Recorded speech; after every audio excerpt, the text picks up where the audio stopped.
So, being a world traveler means seeing beautiful vistas and experiencing adventure among other cultures. You get to try the local cuisine. Now, many of you will think of the late great Anthony Bourdain and his global cuisine tourism. However, many of us in this day and age can just travel within 50 miles and experience some of the more exotic foods. Every town should always have a decent Mexican restaurant, and I'm not talking about Taco Bell either, or a fine Italian restaurant with a bolognese to die for, or even good Chinese or Japanese food. I'm not talking about Panda Express or anything like that. You might have to travel a little further for Thai, Mediterranean, Middle Eastern, or even a decent Indian restaurant. Now today, we'll look at some of the most exciting, almost delights, from Indiana Jones and the Temple of Doom. So if you're new here, we cover the film genres of sci-fi, horror, action-adventure, prop culture, and all things geek. So give the video a like and remember to subscribe and hit the bell to be notified of all my new content. Hi, I'm Rob and this is A Constantly Racing Mind.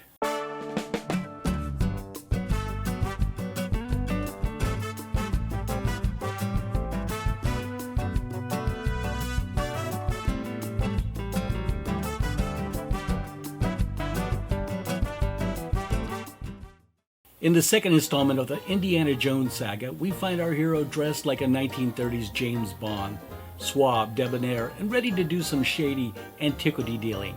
Despite the bright scenery, this actually sets the darker tone of the film. Here we meet Willie Scott, the headliner at Club Obi-Wan, a wretched hive of scum and villainy. Now Willie is accustomed to traveling in moneyed circles, and Hong Kong gangsters fit the bill.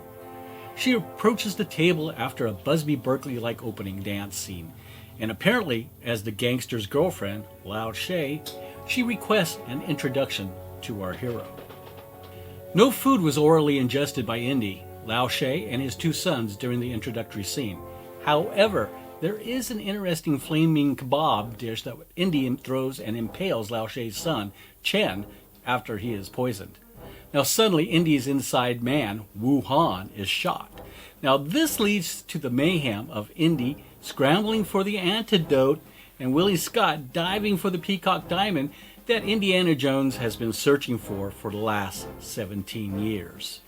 Now this is where we meet actor Huy Quan as Short Round. 38 years later, he gave a stellar performance in Everything Everywhere All at Once, 2023's Academy Award for Best Picture and Best Supporting Actor winner.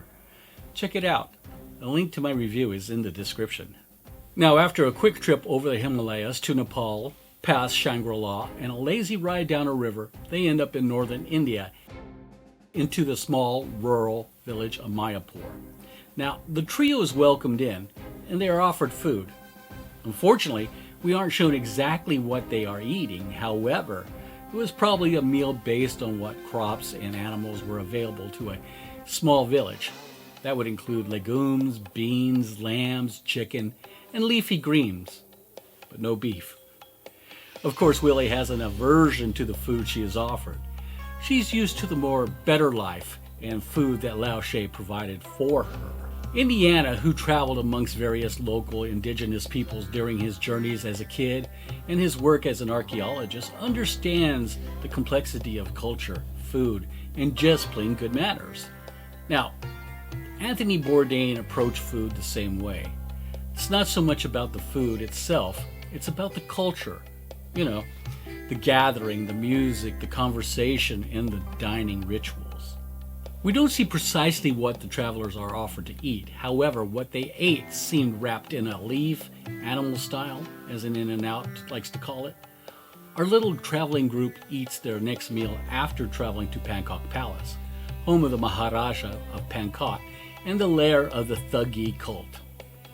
Yeah, it's a genuine part of South Asian history. India was plagued by deadly religious radicals for ages. They would stalk the lengthy highways and rob or kill passing people. Some people just saw it as robbery. Others saw it as manifestation of adoration for the deity they called the Black Mother, Kali. A British official in India received a troubling report in the 1830s. In a well in the town of Etawah, more than 100 human skulls have been discovered. Now this event was a suspicious resemblance to the notorious religious assassins of India, the bandits, the Indian fakwa, is where the word thug in English originates. The term thug also derives from the Sanskrit verb thug, which means to conceal or hide concerning a thief. Secretive with a dishonest disposition, these were robbers who ritualistically killed passengers to serve the Hindu goddess Kali. Now, the goddess of Hindu cremation grounds, Kali, is frequently portrayed in a menacing manner, which adds to the fear she instilled in her devotees.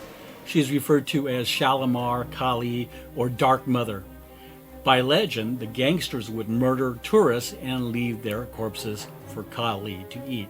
Thus, the whole dark Indiana Jones Temple of Doom motif. Pancot Palace is opulent, and one would expect an exquisite dinner menu.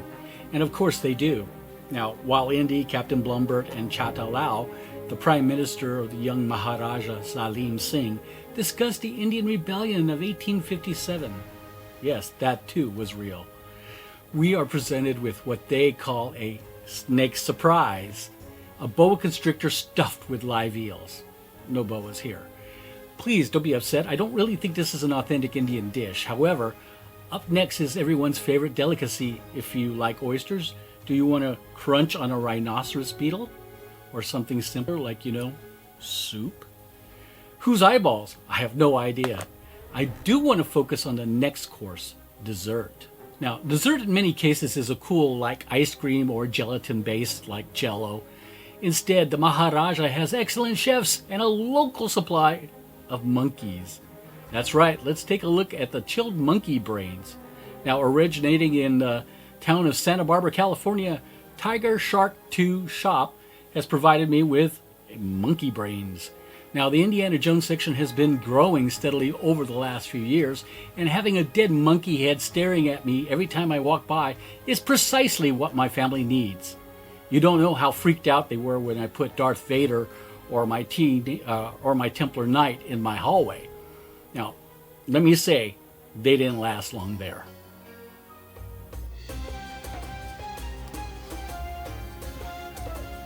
Okay, so once again, Etsy to the rescue. This item was in stock when I ordered it, so it took less than 2 weeks to receive. I want to mention that living out in the desert, sometimes just a few hours sitting on my front porch, can have some drastic consequences on these props. If any hot glue is involved, it tends to melt. Even worse, if it's been sitting in the mailbox for a while, it's like putting it in an oven. This monkey head comes very well bubble wrapped. I'm wondering how this fugly head will affect my family as they walk by it every day.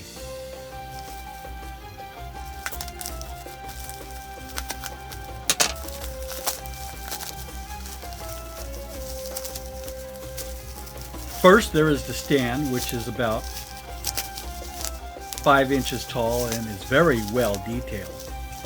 The width is about just under 5 inches, or 12.7 centimeters and 12.065 centimeters for those who use metric. The head itself is 4 3/4 inches tall, or 12.065 centimeters, and it's 4 inches wide, or 10.16 centimeters. 10.16. I do want to mention that the monkey skull cap has a fine silky hair that could use some combing. I'm going to call this guy Uncle Chester. The prop with stand and with a head full on is about 9.5 to 9 3/4 inches tall, and it comes with a little metal bowl so you can put your Jell-O in and have a snack. Now, if you take off the skull, the head is about 1/4 of an inch less. The width of the head is 4 inches wide.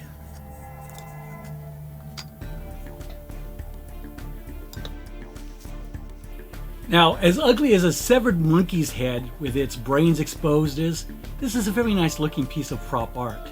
If you want a monkey head to adorn your Indiana Jones collection, I urge you to check out Tiger Shark 2's Etsy store. Now, I can't vouch for the rest of their offerings, but I am in love with my chilled monkey brains. Now, if you like this video and want to help the channel, please like and subscribe. Add a comment to invoke the YouTube gods, and I will get back to you. Share this video with your movie friends and let them keep up the momentum. Now, it would be ashamed to not end this presentation without enjoying something from India.